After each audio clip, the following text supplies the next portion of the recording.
நித்திய தேவனாகிய இயேசு கிறிஸ்துவின் இனிய நாமத்தினாலே உங்கள் அனைவரையும் வாழ்த்துகிறேன்.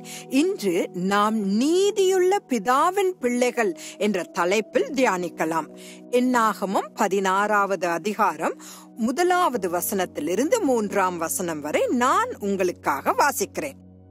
லேவிக்கு பிறந்த கோகாத்தின் குமாரனாகிய இத்சேயாரின் மகன் கோராகு என்பவன் ரூபன் வம்சத்தில் உள்ள எலியாபின் குமாரனாகிய தாத்தானையும் அபிராமையும் பேலேத்தின் குமாரனாகிய ஓனையும் கூட்டிக் கொண்டு இஸ்ரவேல் புத்திரரில் சபைக்கு தலைவர்களும் சங்கத்துக்கு அழைக்கப்பட்டவர்களும் பிரபலமானவர்களுமாகிய 250 பேர்களோடும் கூட மோசேக்கு முன்பாக எழும்பி மோசேக்கும் ஆரோனுக்கும் விரோதமாக கூட்டம் கூடி அவர்களை நோக்கி, நீங்கள் மிஞ்சி போகிறீர்கள், சபையார் எல்லாரும் பரிசுத்தமானவர்கள், கர்த்தர் அவர்கள் நடுவில் இருக்கிறாரே, இப்படி இருக்க கர்த்தருடைய சபைக்கு மேலாக உங்களை ஏன் உயர்த்துகிறீர்கள் என்றார்கள்.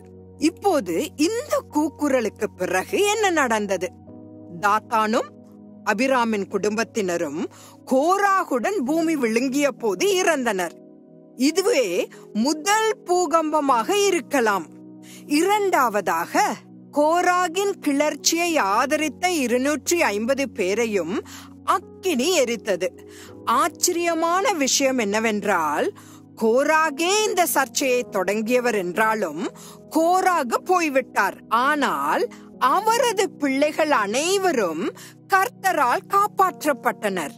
என்னாகமம் 26வது அதிகாரம் 11வது வசனத்தில் கோராகின் குமாரரோ சாகவில்லை என்று தெளிவாக சொல்லுகிறது.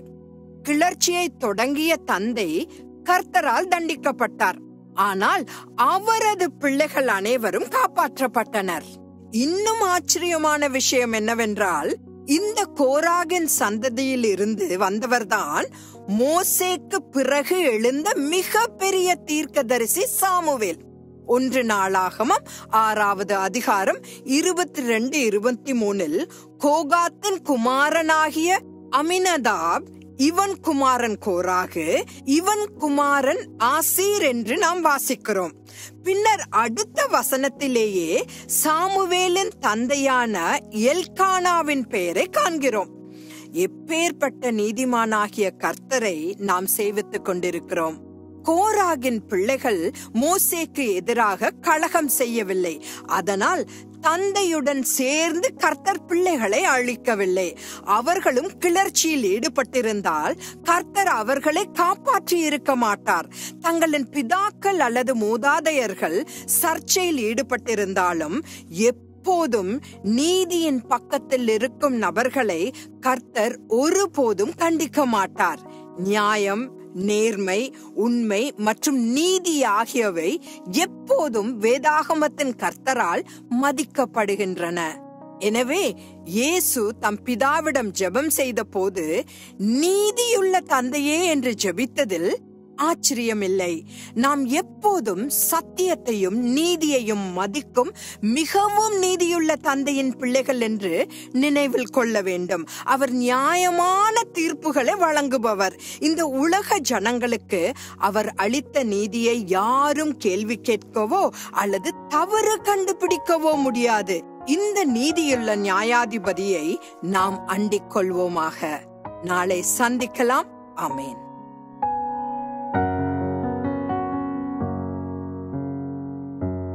பலவீனத்தில் பல நீரே, நான் தேடும் பொக்கிஷம் நீரே, எனக்கெல்லாம் நீரே.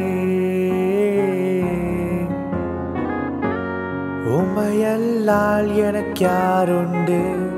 உமையே என்றும் பற்றிடுவேன், எனக்கெல்லாம் நீரே. இயேசுவே என் இரட்சகரே, பாத்திரர் நீரே.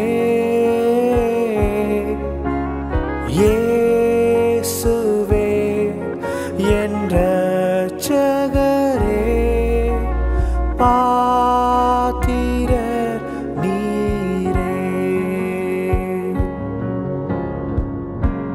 பாவங்கள் அனைத்தையும் சுமந்தீரே, உந்தன் நாமத்தை உயர்த்திடுவேன், எனக்கெல்லாம் நீரே. உம் கரத்தால் என்னை தூக்கி நீர், உலர்ந்த என்னை உயிர்ப்பித்தீர், எனக்கெல்லாம் நீரே. இயேசுவே என் இரட்சகரே, பாத்திரர் நீரே.